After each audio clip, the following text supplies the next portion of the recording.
بسم اللہ الرحمن الرحیم۔ نبی کریم صلی اللہ علیہ وسلم کی سیرت مبارکہ کو بیان کر رہے ہیں۔ ما قبل میں حضور اکرم صلی اللہ علیہ وسلم کے سلسلہ نسب کو بیان کرنے کے بعد عبد المطلب کی نظر اور زمزم کے کنویں کو کھودنے کا واقعہ اور اس کے خواب کو ذکر کیا۔ پھر اس کے بعد حضرت عبداللہ کا حضرت آمنہ سے نکاح، پھر حضرت عبداللہ کی وفات کیسے ہوئی، کہاں ہوئی، اس کو ذکر کیا۔ اب اصحاب فیل کا واقعہ کب پیش آیا اس کو ذکر کر رہے ہیں۔ حضور اکرم صلی اللہ علیہ وسلم کی ولادت سے 50 یا 55 روز پہلے اصحاب فیل کا واقعہ پیش آیا، جو سیرت اور تاریخ میں مشہور و معروف ہیں، اور قرآن کریم میں اس کے بارے میں ایک خاص سورت نازل ہوئی ہے۔ أَلَمْ تَرَ كَيْفَ فَعَلَ رَبُّكَ بِأَصْحَابِ الْفِيلِ۔ مفصل قصہ کتب تفاسیر میں مذکور ہے۔ مختصر یہ کہ نجاشی بادشاہ حبشہ کی جانب سے یمن کا حاکم ابرہہ نامی تھا۔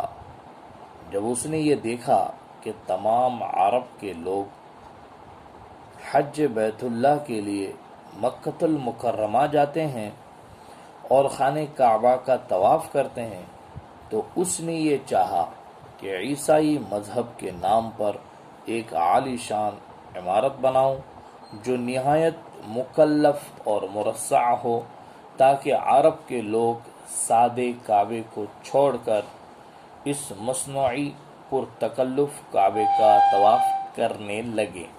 چنانچہ یمن کے دارالسلطنت مقام صنعاء میں ایک نہایت خوبصورت گرجا بنایا۔ عرب میں جب یہ خبر مشہور ہوئی تو قبیلے کنانہ کا کوئی آدمی وہاں آیا اور پاخانہ کر کے بھاگ گیا۔ یہ ابن عباس رضی اللہ تعالی عنہما سے منقول ہیں، اور بعض کہتے ہیں کہ عرب کے نوجوانوں نے اس کے قرب و جوار میں آگ جلائی ہوئی تھی، ہوا سے اڑ کر اس گرجے میں لگ گئی اور گرجا جل کر خاک ہو گیا۔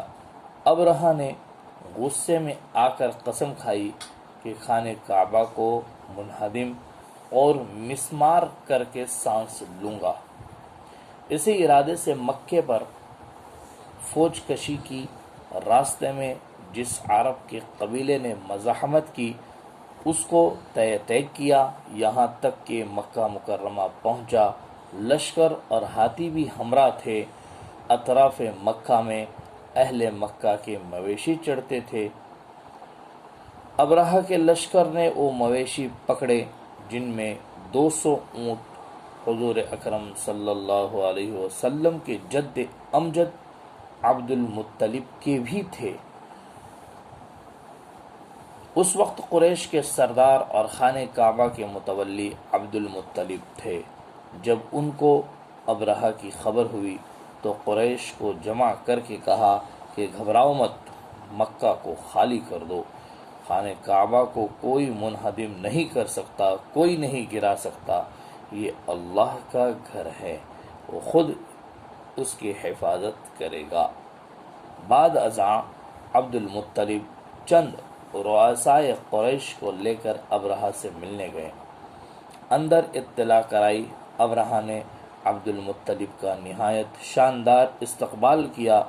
حق جل شانہ نے عبد المطلب کو بے مثال حسن و جمال اور عجیب عظمت و ہیبت اور وقار و دبدبہ عطا فرمایا تھا، جس کو دیکھ کر ہر شخص مرعوب ہو جاتا تھا۔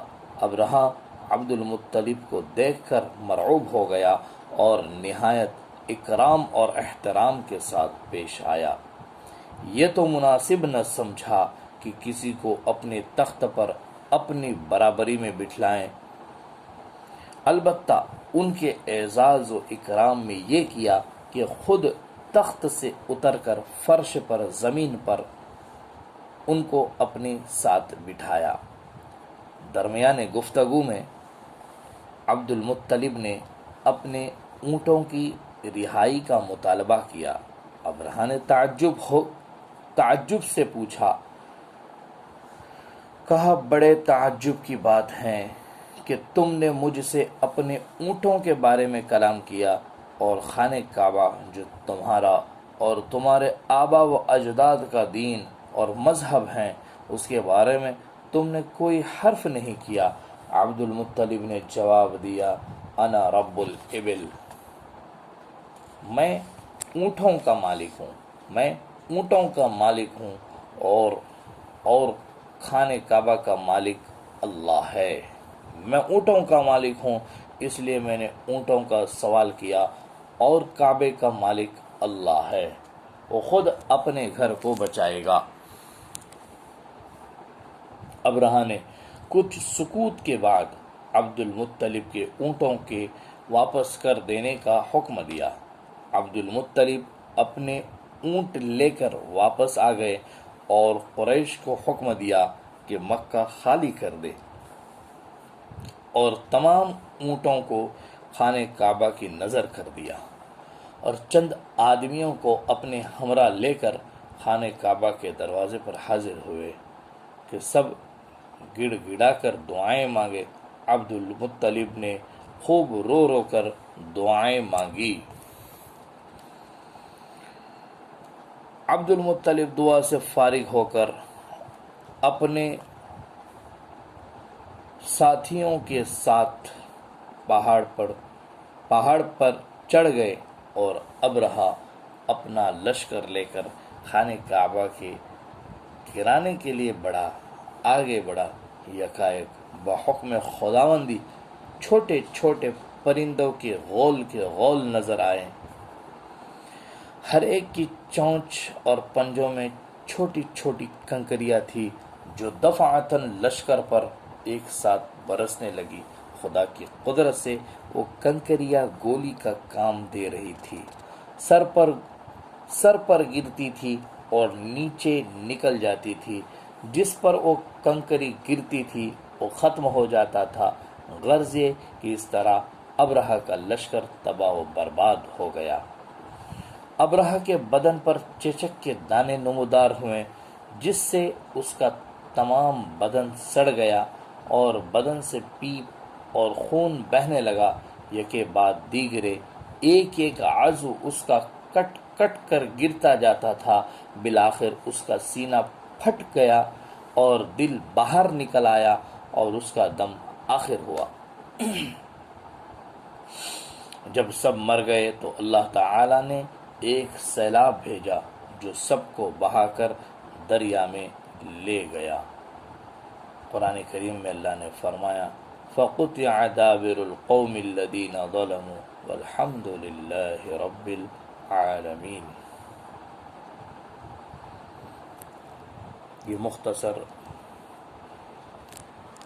اصحاب فیل کا واقعہ آپ کے سامنے پیش کیے ہیں۔ بہرحال آپ سے گزارش ہے، آپ سنیں، اپنے علم میں اضافہ کریں، لوگوں تک اس کو پہنچائیں، اور حضور اکرم صلی اللہ علیہ وسلم کی سیرت مبارکہ سے خوب فائدہ اٹھائیں اور امت کو فائدہ پہنچائیں۔ اللہ ہمیں عمل کی توفیق عطا فرمائے۔ جزاکم اللہ و احسن الجزا فی الدارین، آمین۔